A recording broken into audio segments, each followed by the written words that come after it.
கல்யாணம் நடந்தாலும் மீனாவின் மனசு இன்னும் அமைதியாகவில்லை. அவளுக்கு அருண் மீது கோபம் இல்லை, ஆனால் காதலும் இல்லை. அது அருணுக்கும் புரிந்தது. அதனால் அவன் ஒருபோதும் அவளுக்கு அழுத்தம் கொடுக்கவில்லை.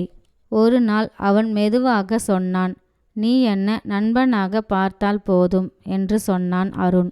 அந்த வார்த்தை மீனாவின் மனசை கொஞ்சம் கொஞ்சமாக மாற்றியது.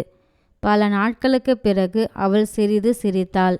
ஒரு நாள் அருண் கேட்டான், வெளியே கொஞ்சம் போலாமா? மீனா முதலில் தயங்கினாள். ஆனால் பிறகு மெதுவாக ஒத்துக்கொண்டாள். அவர்கள் இருவரும் கடற்கரைக்கு போனார்கள். அங்கு காற்று மெதுவாக வீசியது. அலைகள் மெதுவாக கரையை தொட்டது.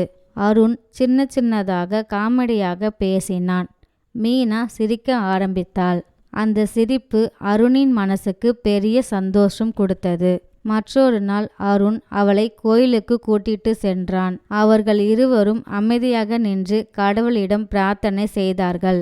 அந்த நேரத்தில் மீனா அருணை பார்த்தாள். அருண் முகத்தில் இருந்தது அமைதி மட்டும்தான். நாட்கள் கடந்து போனது. அருண் தினமும் சின்ன சின்ன விஷயங்கள் செய்தான். அவள் சிரிக்க அவன் எதையும் செய்ய தயாராக இருந்தான். மெல்ல மெல்ல மீனாவின் மனசு மாற ஆரம்பித்தது. அவள் அருணிடம் சிரித்து பேச ஆரம்பித்தாள். மீனாக்கு அவனுடன் இருக்கும்போது மனசு அமைதியாக இருந்தது. ஒரு நாள் அருண் வீட்டில் இல்லாதபோது மீனா ஒரு பழைய டைரியை கண்டுபிடித்தாள். அது அருணின் டைரி. அதில் பல வருடங்களாக ஒரே பெயர் எழுதப்பட்டிருந்தது. அது மீனா. மீனா அந்த டைரியை படித்தாள். இன்று மீனா சிரித்தாள். அவள் சிரிப்பு என் நாள் முழுவதும் சந்தோஷமாக மாற்றிவிட்டது. ஒரு நாள் அவள் என் வாழ்க்கையில் வருவாளா என்று எனக்கு தெரியாது. ஆனால் நான் அவளை எப்போதும் காதலிப்பேன் என்று அந்த டைரியில் இருந்தது. அதை படித்தபோது மீனாவின் கண்களில் கண்ணீர் வந்தது. அந்த மாலை அருண் வீட்டுக்கு வந்தான். மீனா அமைதியாக அவனை பார்த்தாள். அவன் கேட்டான், என்ன ஆச்சு? மீனா மெதுவாக சிரித்தாள்.